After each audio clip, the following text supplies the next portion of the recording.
right, welcome everyone to the Basics of Clerkship Applications with the American Constitution Society, the nation's leading progressive organization with more than 200 student and lawyer chapters across the country. My name is Thea Cohen, and I'm the Director of Strategic Engagement here at ACS. We are working really hard here at ACS to help students and new lawyers find clerkships. In addition to national programs like this one, we encourage law school chapters to host clerkship events with alums to talk about applying from a clerkship from your school specifically. We've also had judges in the past attend these events, which can be really helpful too. I also want to highlight two other programs that ACS is doing this year. One is our mentor matching program, which will connect clerkship applicants with people in our network who have clerked in the past. We do our best to connect you with people that match your interests and locations and things like that. And then the other program is our clerkship assistance cohort, and that's going to be a diverse group of future progressive legal leaders committed to the public interest that ACS is trying to boost their careers with a clerkship at the start. So we're going to be working closely with this group on their applications, with a lot of connections with former clerks in our network and a lot of information that we have on the judges and the application process. I'm going to put the application for both of those programs in the chat at the end of this. It is open to 2Ls, 3Ls, and graduates, but I will say that most 2Ls won't be accepted to the program until later in the year. There'll be question and answers throughout this program with some time reserved at the end. And yes, this program is being recorded and will be accessible later. We know you all are busy, and this will be a resource that people can come back to even if they weren't able to make it live today. So with that, I'd love to introduce our wonderful panel today. We have Justin Lamb, who is currently a judicial clerk on the DC Court of Appeals, and before that was a judicial clerk on the U.S. District Court for the Eastern District of New York. Aden MacMillan, who is currently a judicial clerk on the Court of Appeals for the Third Circuit, and was formerly a judicial clerk on the Supreme Court of North Carolina.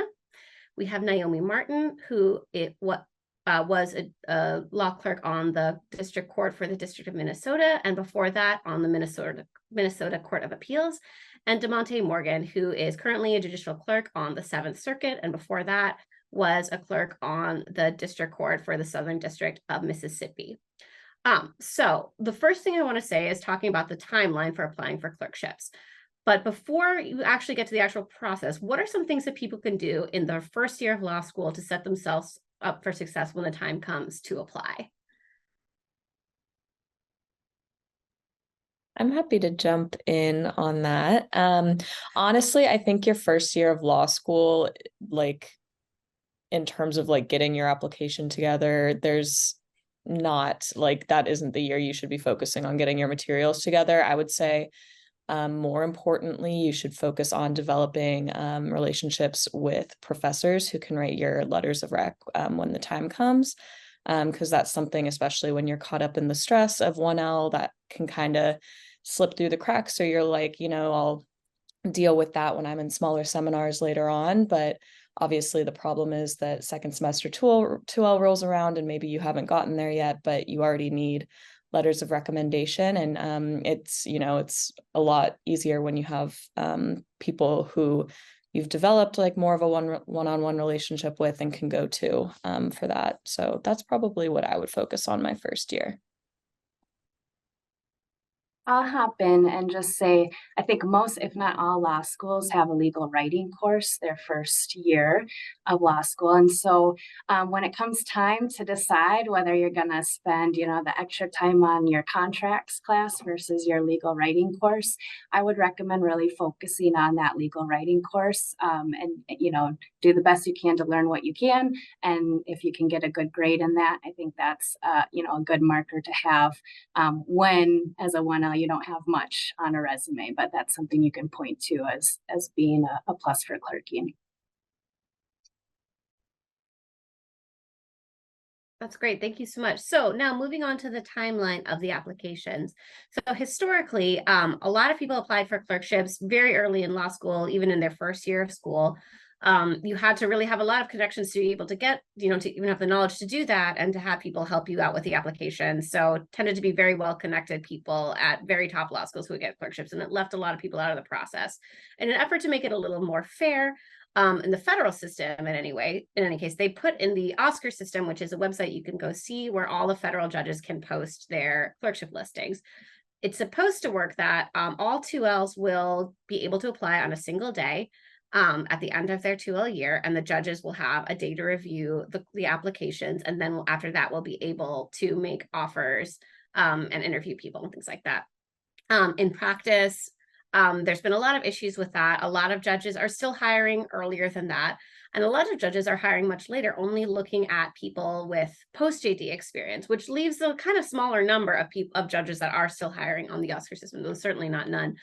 I know that some of you have applied through the Oscar system, and if you have any advice to students who are in their second year and looking ahead to that day in June, anything that you would be willing to share? I can jump in. So I did use the Oscar system in conjunction with email and sending out paper copies of my materials. What I'll say is I think I applaud the goal of the Oscar system. What I found in practice was for federal judges, many of the judges that I applied to had already hired well before the Oscar system released applications. I also found that it's not a very user-friendly system. And so I spent a lot of time just trying to navigate, as well as judges, at least 3 years ago now, weren't updating the Oscar system to reflect where they were at in the process. And so I was spending time applying to judges who had already filled the position and just had forgotten to update the Oscar platform. So I think if you have the ability to use it in conjunction with some other ways in applying, I think that's great. I didn't have a great experience or success through Oscar. I will just echo what a lot of what Naomi just said. I found Oscar to be quite stressful just because it seems like everything was happening so quickly. There were the deadlines happened back to back in June, right? So you would apply one day in June, the next day you're told that they can start seeing your applications, but they can't actually start reaching out to you. And then the day after that, they're allowed to start reaching out to people. And so similar to Naomi, I started applying to judges on and off the plan. And it turned out that both of the clerkships I got were for judges I applied to off the plan. But for people who are applying on the plan, I think to sort of reduce some of that stress, you can complete your application a lot earlier than I did. I started uploading my stuff to Oscar sort of in June, and I think that caused a lot of stress. And so if you can get applications out and into Oscar, I would say like it's hard because you have to have a transcript, but if you can have everything else prepared in May, maybe I would say early May, and then just hit send when you have your transcript, that makes it a lot easier. Also, like Naomi said, I applaud the goal that it's supposed to streamline the process, but the reality is that everybody's on a different timeline. As Thea kind of alluded to, there are some judges who are hiring way far out. They are on Oscar too, that you'll see a posting for 2026 or 2027. When I was applying a couple of years ago, there was a post for 2025, and I was like, I don't know what I'm going to be doing in 2025. Like, I don't know that I want to commit to that right now. But you just have to figure out like which judges, based on the information that's available to you, are accepting applications for the terms that you're interested in, and then sending them out as you find that out. Let me build on one theme here that maybe hasn't been spoken to as much, and then I'll speak a little bit to the timing. So I entered law school in my early 30s. I applied to and ultimately completed my previous clerkship and now my current clerkship in my mid 30s. I worked for a year in between graduating law school and starting my first clerkship, and honestly leaned a lot on my experiences for my fellowship after law school to really inform my applications. And really, I found that I was just a different candidate when I'd applied. So I share all that to say that that, you know, to the extent you can really prioritize focusing on the type of lawyer. For me, that was doing public interest work, but for whatever it may be for you, focus on being the type of lawyer you want to be, and certainly be mindful of those application deadlines. I found that certainly, you know, a lot of judges I applied to, even though I was out of school, did tend to accept applications around plan time, or maybe reviewed applications right before, right after. So certainly be mindful of those timelines, but don't let those timelines freak you out to the extent that you know, your application certainly may not live or die solely by virtue of whether you come in on June 12th or June 13th. If you are coming on planned timeline, though, you are applying to judges regardless of whether you're in school or not. I would encourage you to really, you know, if nothing else, like Devonta said, have your materials ready. You know, certainly check your email, because that we can move quickly. You know, to the extent you want to practice having interviewers are getting feedback on your materials, I would try to do that before plan time so that you are ready. And then, you know, just be patient. Realize that there might be folks who send out interview into their hiring process within 2 to 3 days of the plan. There might be folks who do that within 1 or 2 weeks. And there might be folks like one of my judges that do it several weeks after. All can lead to a wonderful clerkship experience, but certainly I think it is possible to both be cognizant of the time, but also embrace some of the uncertainty in the process. That's really helpful, Justin. One thing that I tell people when I speak to them about clerkships a lot of times is that this isn't a one-time application process, that most people who are successful, or many of them, apply more than once. And it can be really heartbreaking to put your heart into all these applications on Oscar and then hear absolutely nothing back. So I want to talk a little bit about what was ultimately successful, all of you. And if we could just go around, start with Naomi, because she's on that position on my computer at least, and talk about what did work for you when you ultimately did succeed in finding a clerkship. Sure. Yeah, I mentioned before the paper copies. That's what I did. I spent full days in front of the school's printer, printing off resume after resume, writing sample after writing sample, and just put together packets of my materials. One thing that you'll hear likely us discuss later is the letters of recommendation. That was something that I was able to get copies of in sealed envelopes and include them in my packet of materials instead of having them sent separately. I don't know if that made a difference, but I would recommend that too, that a judge gets the whole packet all at once. I also sent paper copies and follow-up email, courtesy copies, if you will, of the materials. And so that's how my judges, who I ended up clerking for, got my materials.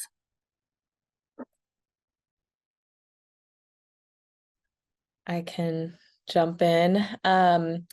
Yeah, just to, I guess, reiterate what everybody was saying. I had kind of a unique application experience for both of my clerkships, which is to say that if you don't have success with Oscar, and particularly the regular application cycle, and you're seeing people around you getting them through that, like, don't be disheartened. I know it's easy to compare yourself, but there are plenty of other opportunities to get clerkships. And so I started having success. I think I started sending in some off-cycle applications through Oscar, and that helps because there aren't as many applications out there. I think I did get several interviews just off-cycle, just through sending stuff in through Oscar, but that wasn't where I actually ended up getting my clerkships. So I got my first clerkship actually through Thea.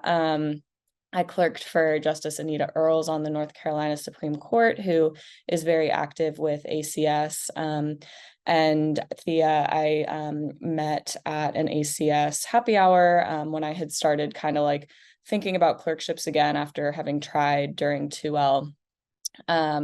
And so Thea started kind of working with me. Something last minute came up with Justice Earls, and she encouraged me to apply. So that just goes to show you that networking is really, really important. And I fully credit being with Justice Earls for my current clerkship, because right now I'm clerking for a judge who was recently confirmed in March.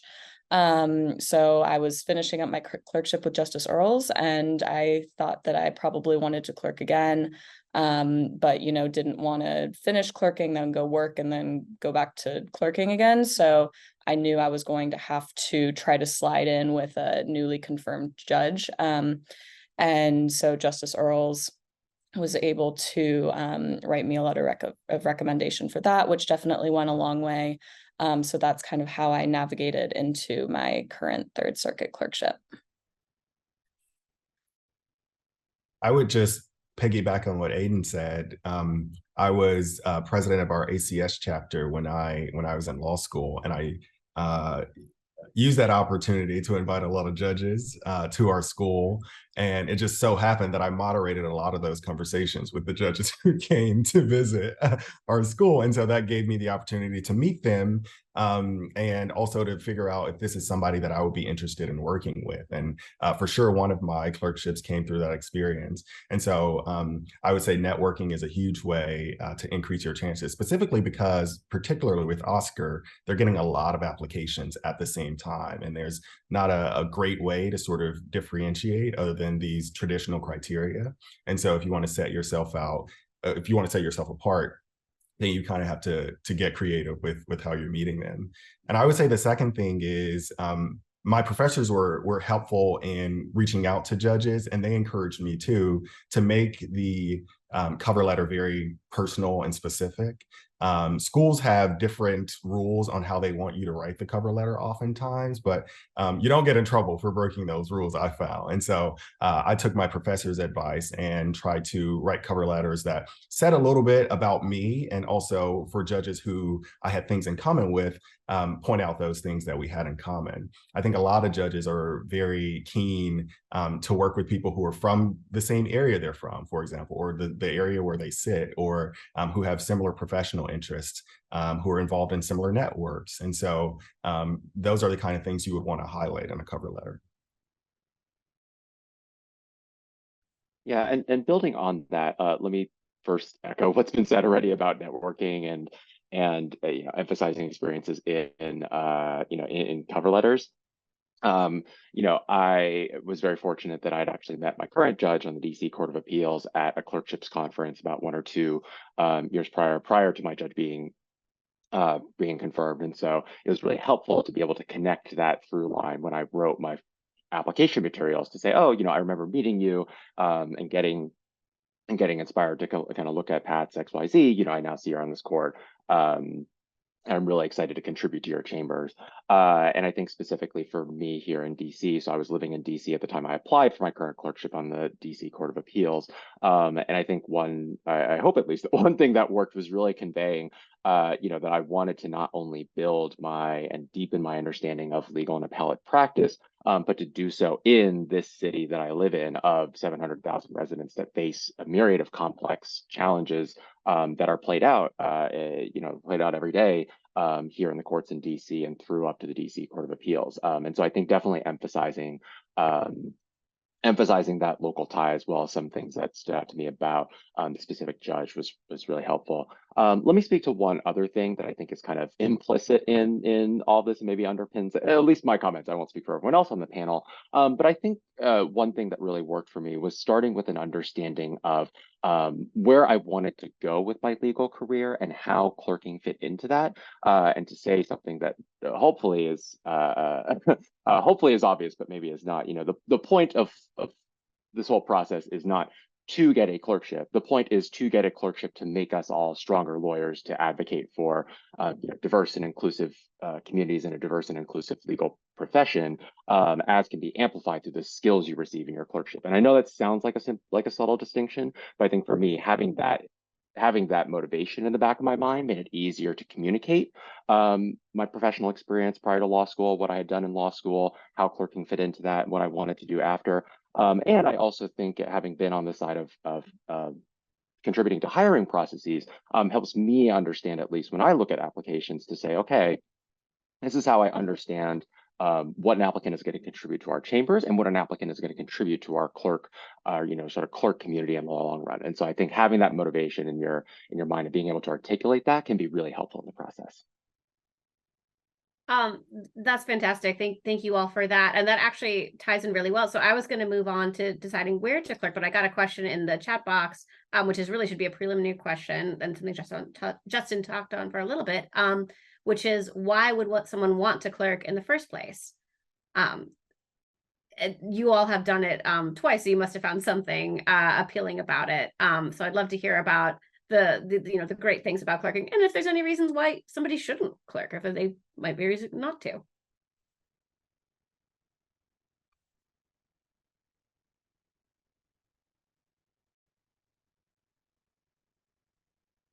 I guess I'll start. And I should say our silence wasn't because there are no reasons to clerk. There are a lot of reasons to to clerk.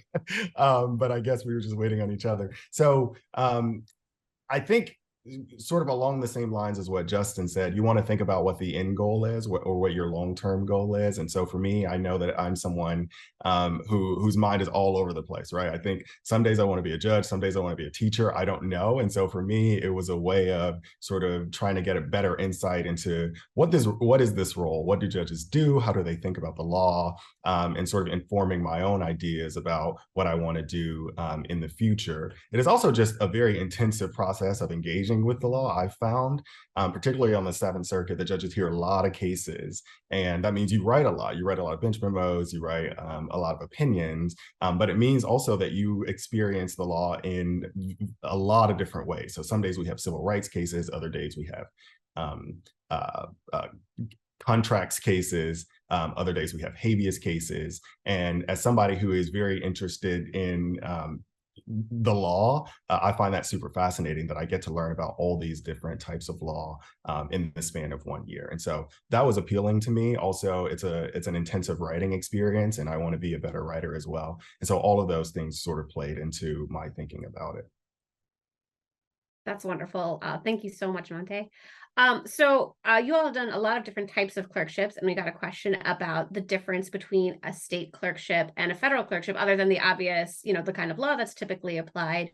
Naomi and Aden and Justin, you've all clerked for one of each. Can you talk a little bit about the differences in the experience and why one might be appealing over the other, or whether people should try to do both if they can? Yeah, I'm happy to start. Oh, go ahead. Oh, go ahead, Naomi. I'll go in after you.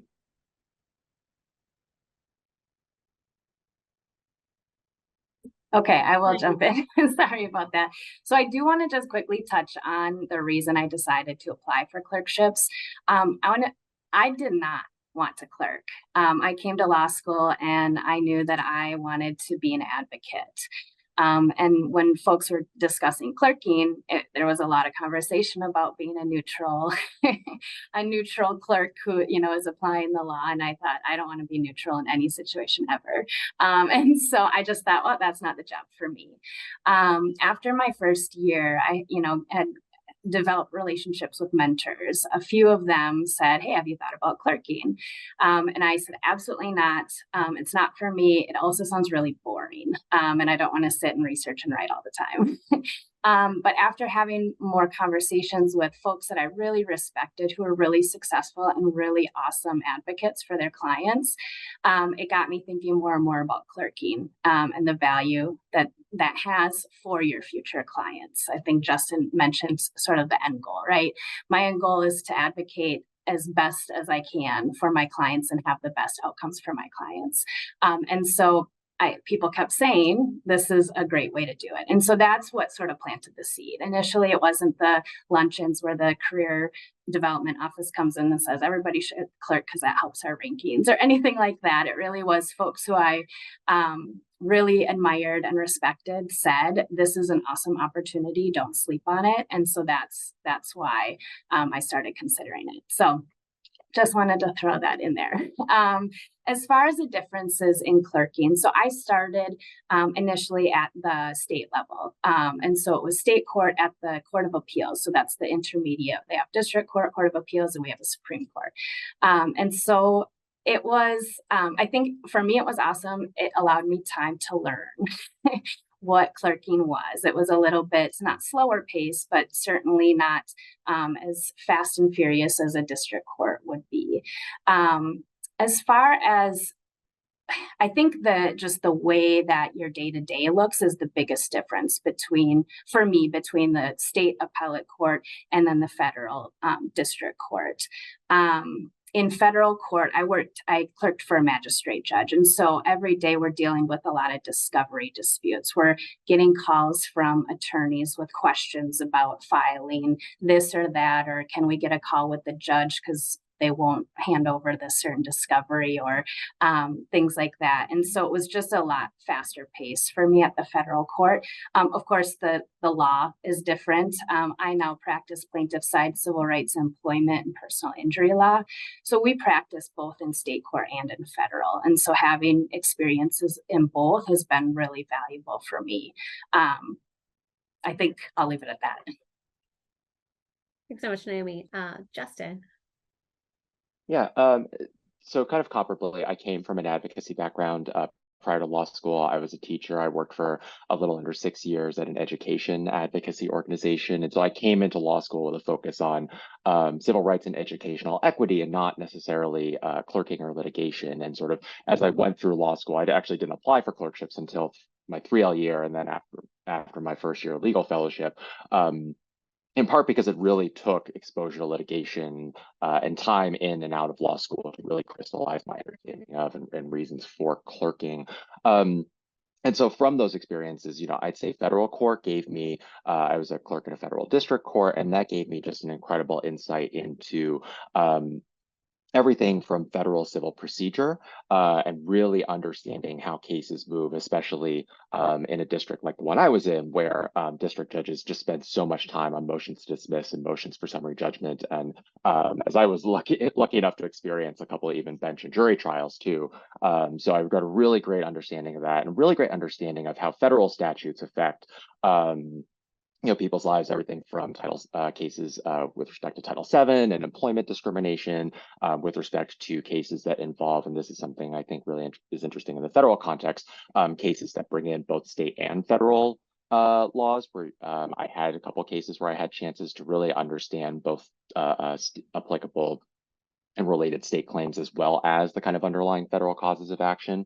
Here on the state court side, I can say that, state courts definitely comprise, despite what law school might convey, state courts definitely comprise the majority of litigation generally in the country. And so it's been an incredible experience to understand everything from, workers' compensation to consumer rights. And let me say that, if you're interested in these larger questions of, what does the administrative state look like on a local level? How do people interact with government services?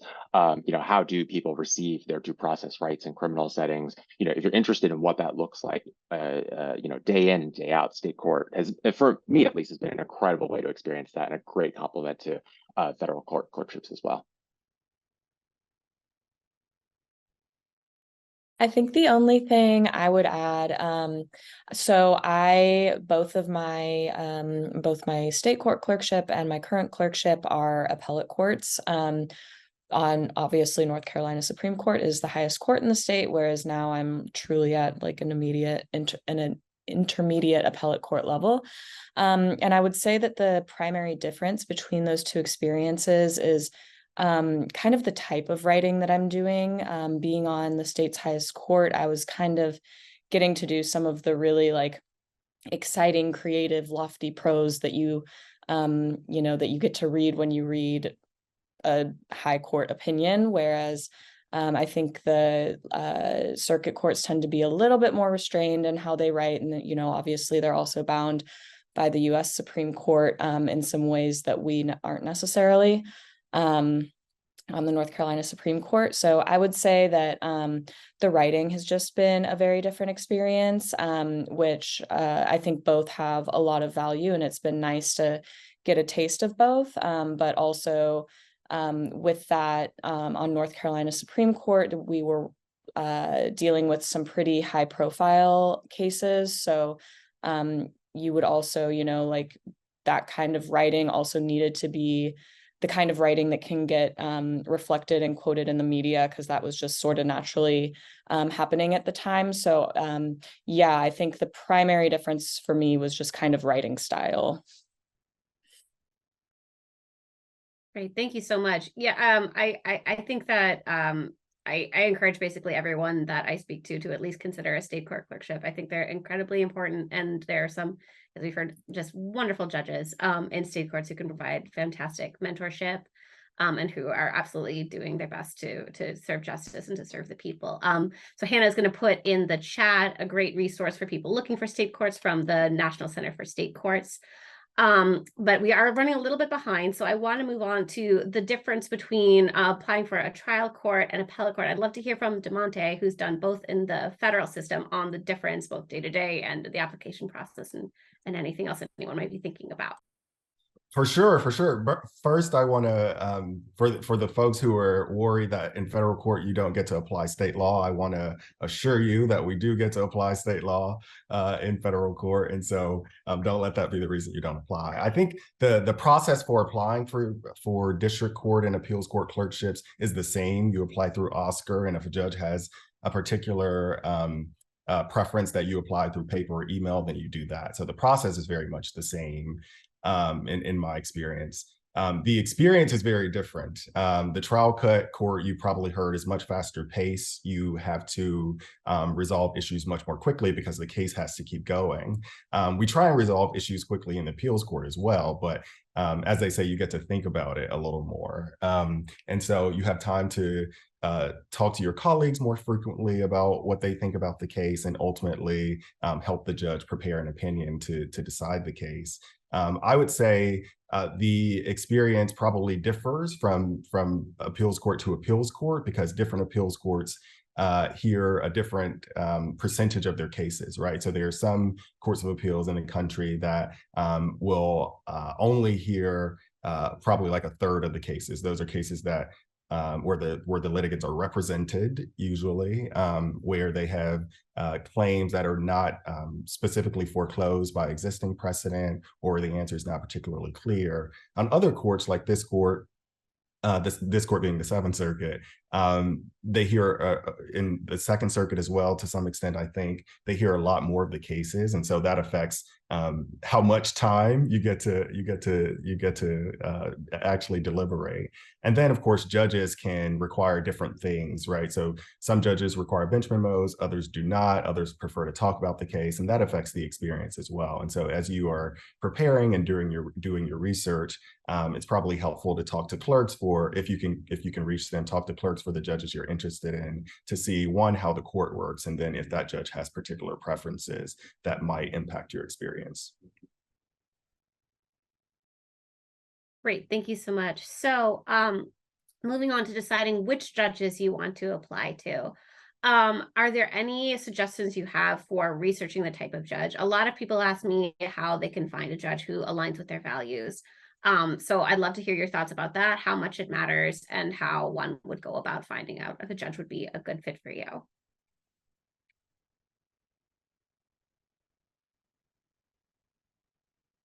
I can provide some insight, although I am sure that there are other people who have more ideas than I do. But in my experience, it was really, I would email Thea a lot, just, reaching out with names of people, seeing if they are active with ACS is one good touchstone for like gauging kind of where they are and whether they align with your values. Another thing was just talking to people. Word of mouth was really, really big for me. I think there's some schools that keep lists of judges and what people have thought about them, and kind of their judicial philosophy, things like that. I didn't have the benefit of that, so I was really reaching out to people to like talk about their judges, or if they had heard of so-and-so judge, and get it that way, or just going through ACS to get insight from them.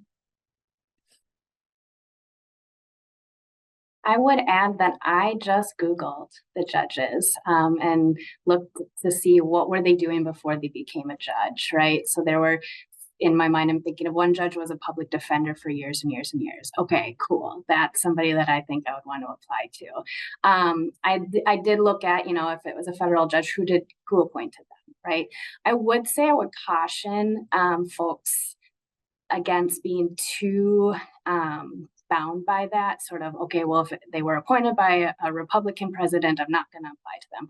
I sort of, I ended up with a judge who was appointed by a Republican governor in Minnesota and had an absolutely fantastic clerkship experience. It made no difference whatsoever in my experience. Not to say that that wouldn't in somebody else's, but I just think I was really focused on making sure the judge aligned with every view of the world that I had, and clerkships are competitive, and so that really limits who you're able to apply to and your chances of getting a position. And in my experience, it just didn't impact my experience. Yeah, let me just add that, not to get too macro, but, like in life, right, is nearly impossible to find a workplace, an environment where someone aligns 100% or even 95% of your values. But, with respect generally to life, but most specifically to clerking, if you find someone who feels like they can be at least a sort of good 70, 80% fit, I think you're on the right track. I'll say that I've had the benefit of going at it from very opposite ends. I happened to apply to I did not know my district court judge before, had professors or anything who knew my district court judge. I just happened to get very lucky in the application process. And I think being able to convey my sort of prior experience really worked for someone who wanted who wanted clerks who had a little more career experience. So let me just say that, in terms of finding someone who has, who has values alignment, there are some obvious sources, certainly Googling for either federal positions or judges in certain jurisdictions like DC, where our judicial nominees are Senate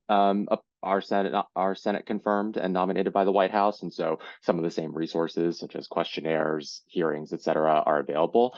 You could certainly peruse those either as you're thinking about the process, or maybe more so if you happen to get an interview. Those can be helpful, but I would certainly advise both a mix of trying to find judges who match your values and interests and whose backgrounds you resonate with, and communicating that in the process, and also being open to folks who maybe aren't a 100% match, but might still give you a really invaluable experience. And I think to reveal that, one of the greatest tools really can be, as was suggested, talking to either clerks of that judge or clerks in the same district or circuit, who can give you some of that insight about other chambers in a courthouse. Right, excellent, thank you. Oh, sorry, go ahead.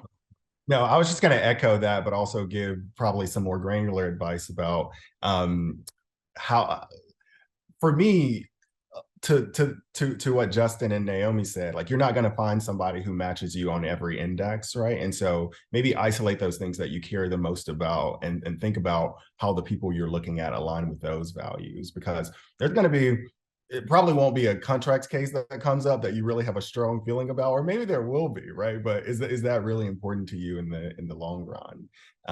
And so I would say that's probably a better way to think about it too, because in my experience, some of the folks who were appointed during the last administration kind of slipped through the crack. I've been surprised by how not bad some of them are actually in person. Right, excellent. Thank you so much.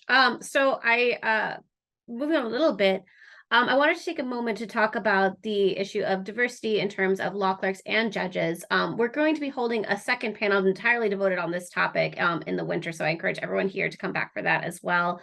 That's going to be geared toward the clerkship application process for people of color and for first-generation law students. But I did want to create a little bit of space to talk about the fact that people of color are still underrepresented in clerkships, particularly in federal clerkships. And I wanted to give Justin a chance to talk about a wonderful organization that he's on the board of, which is called the Appellate Project. Thanks so much, Thea. So we've certainly talked about appellate courts at the federal and state levels.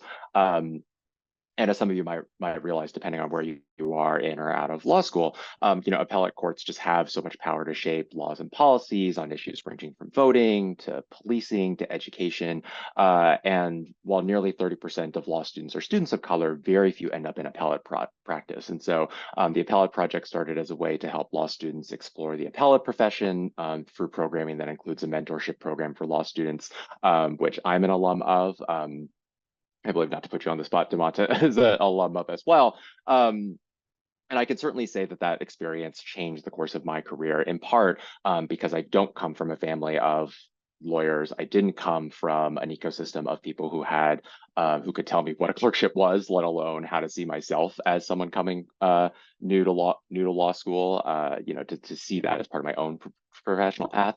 And so I'd say certainly having that mentoring and having that system of support can be really important. And that's one of the things that we try to provide at the appellate project.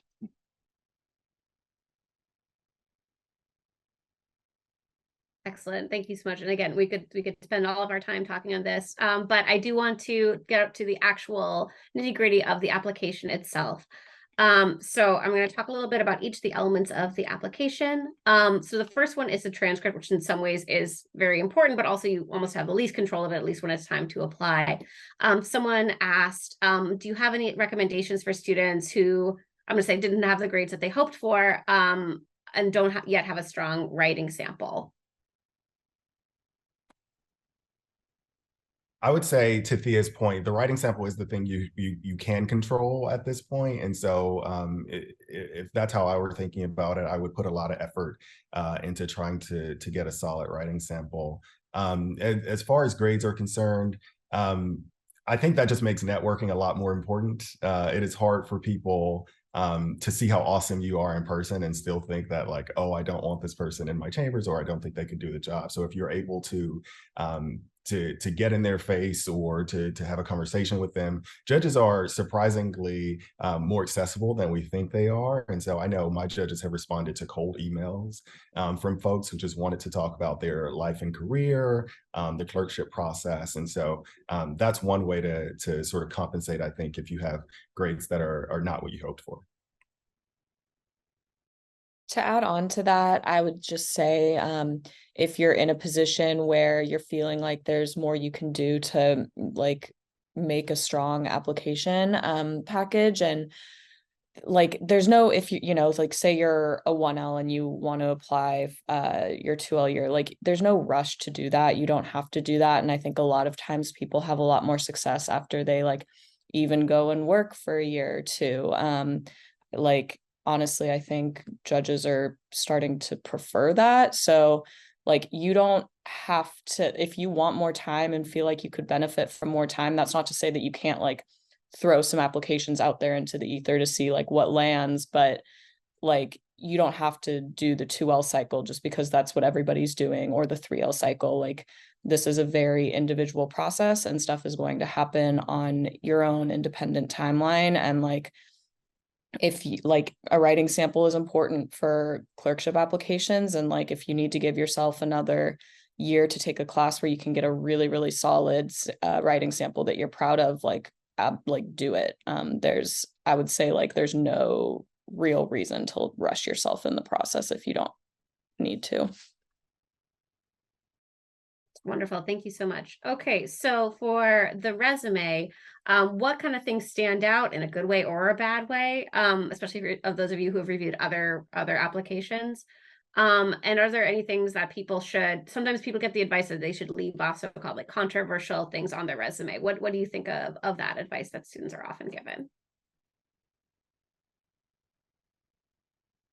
Well, I can hop in. I did not take anything off my resume. And I was told to over and over and over again. And after a lot of thinking on it, talking with folks at ACS and other mentors, I just thought I don't want there to be any surprises if I were to be hired by somebody. And so I thought this is, I spent time on things that I care about, and I would put that on my resume in any other position. And so I just left things on. Whether that got my materials thrown in the garbage for certain judges, I'm sure it did. But in the end, it worked out for me because both of the judges that I ended up clerking for knew, for the most part, who they were hiring to clerk for them. I would say if you do decide to take off more of the controversial things, that's great too. You have to make the decision that's best for you. It wasn't an easy one for me. I did put a lot of time and conversations into coming to the conclusion that I wasn't going to.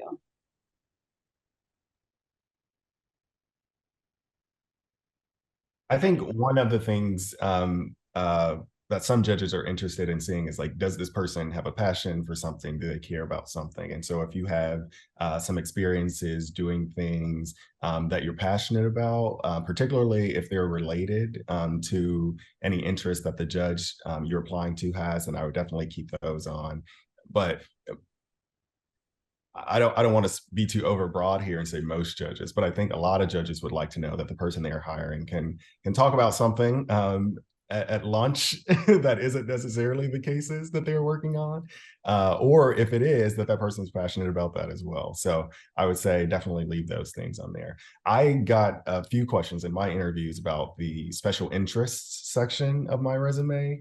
I was from the South, so I am from the South, so I had stuff on there like horseback riding and Southern cooking, and folks wanted to talk about those things. And so I would say use that space too to sort of show other dimensions of yourself. Excellent. Great. Thank you. So we talked a little bit about cover letters before, and DeMonte, you said that you used a individualized approach and that really paid off. Does anyone have other suggestions about tailoring your cover letters either to reflect yourself or to speak to the judge that can be effective, or things to avoid in cover letters?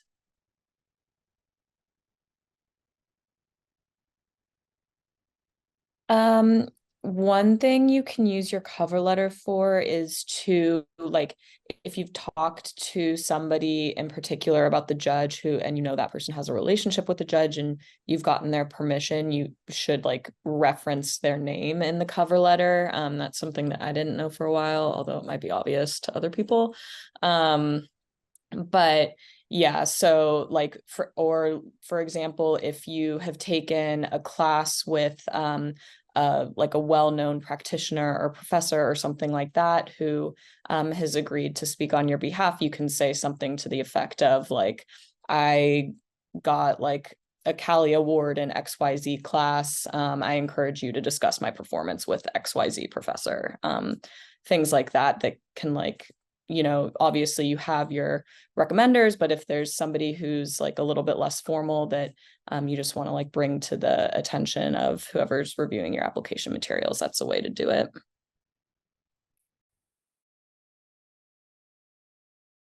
So when Yeah, I on put the topic of tailoring, let me say certainly don't go overboard, but I found it helpful when I was applying, and I do find it helpful when I look at, you know, applications now on the sort of other side, that it is helpful when my eyes are drawn when an applicant can surface a particular part of the judge's background that connects to their interests, and you know, you don't want to throw it out there. You're also not regurgitating the judge's bio to them. That's not the point of it. But if there is a natural connection between the judge's prior career and, you know, your own experience, I would certainly be sure to look at that. And also, I'll say something that might be obvious, but just to kind of put it on everyone's radars. Certainly look at the posting. There are certainly thinner postings, and I think traditionally postings have tended to be very sort of bare bones. But to the extent you are applying to a judge that has, and there are some, especially some judges who've been confirmed in this administration, who do want folks to speak a little bit more to their public service or public interests or other specific diverse experiences. And so definitely read the directions, and don't be afraid to echo those and show those, because those can set you apart in the application process.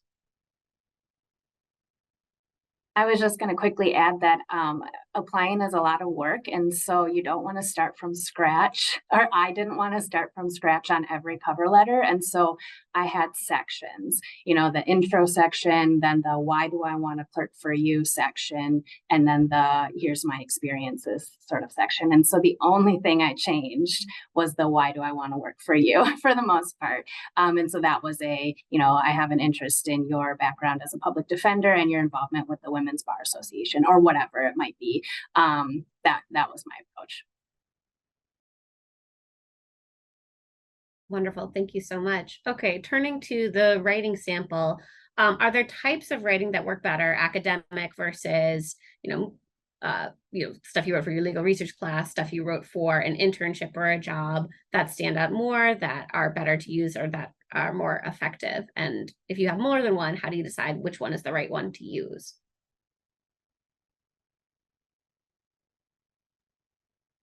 I find, granted, I'm a sample size of one, so everyone take this with a grain of salt.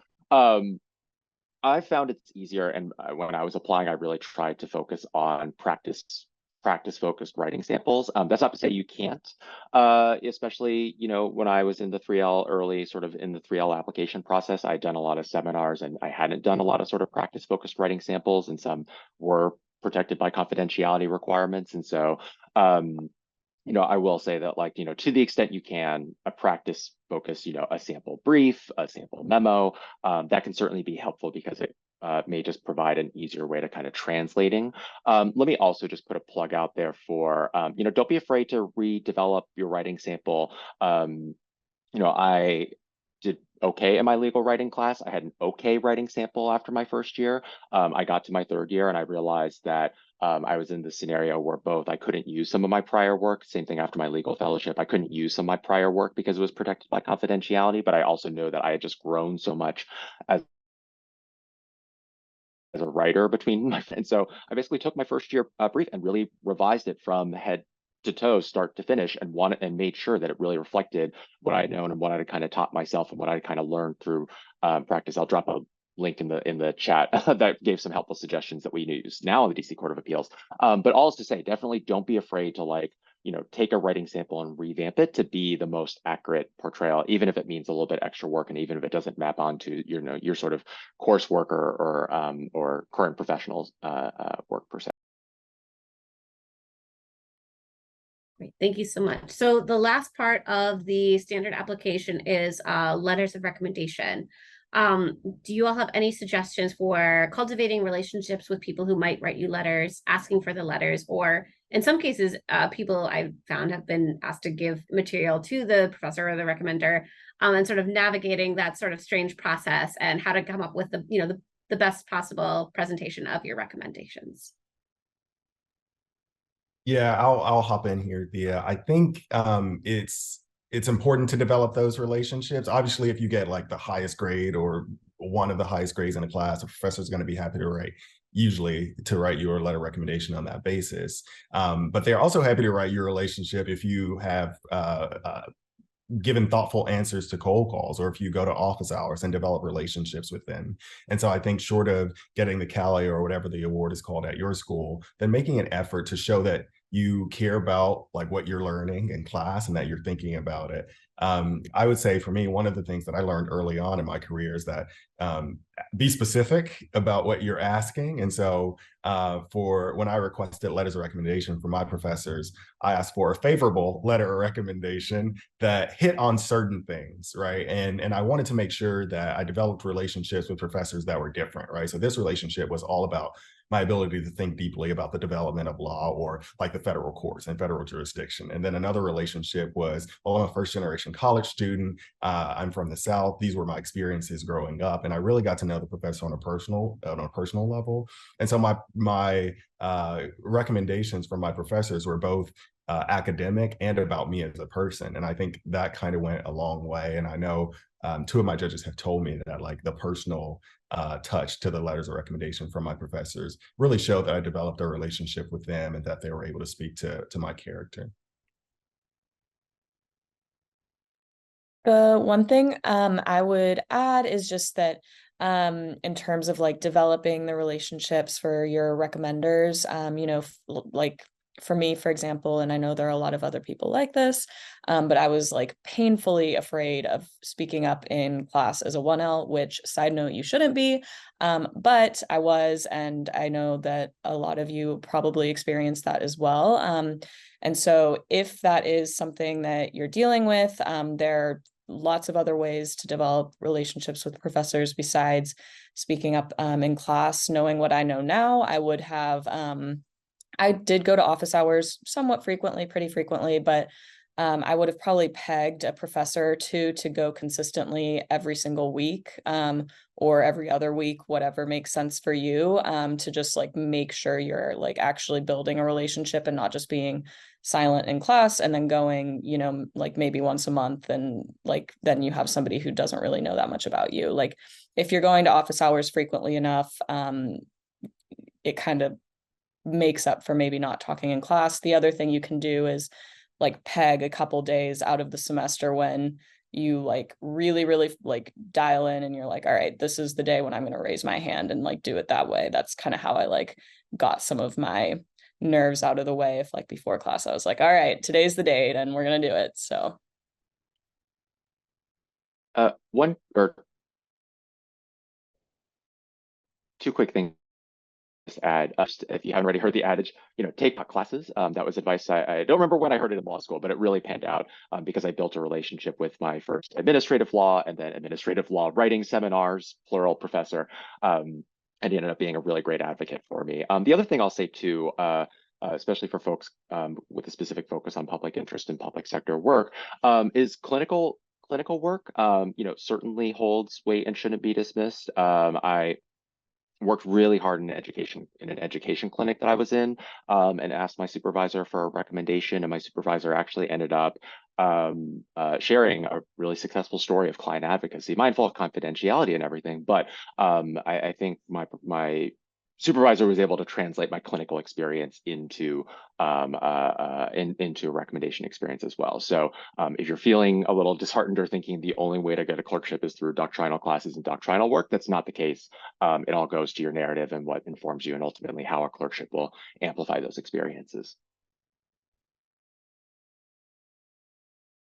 All right, thank you so much for all of that. We have some additional resources that Hannah is going to put in the chat.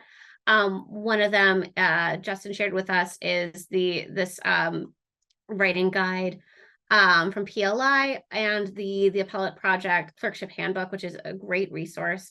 Another resource I want to flag is the Just the Beginning project. That does some really, really great work helping students who have been underrepresented in clerkships get clerkships. And the last thing is the application for the ACS Clerkship Mentor Program and assistance cohort. So I encourage you to take a look at all of those before it's over. We have a lot of questions, and I'm afraid we're not going to get to all of them. So I apologize for that.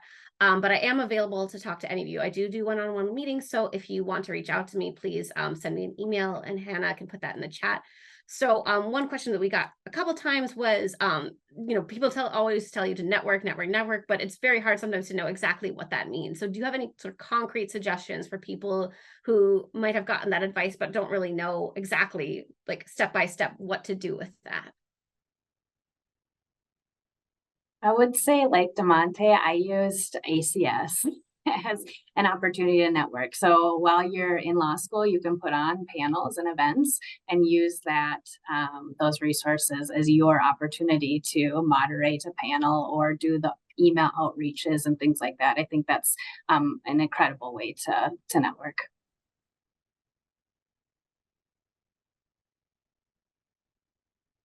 Yes, my one regret in law school, among some, maybe not my one, but was not getting involved in ACS sooner. I also met Thea at an event here in DC, and she ended up being an incredible resource. And to that end, I would also say being involved in local bar associations, many of which have student memberships. That's especially true here in the DC area with respect to some of the affinity bar organizations, as well as there's a public interest bar association here too.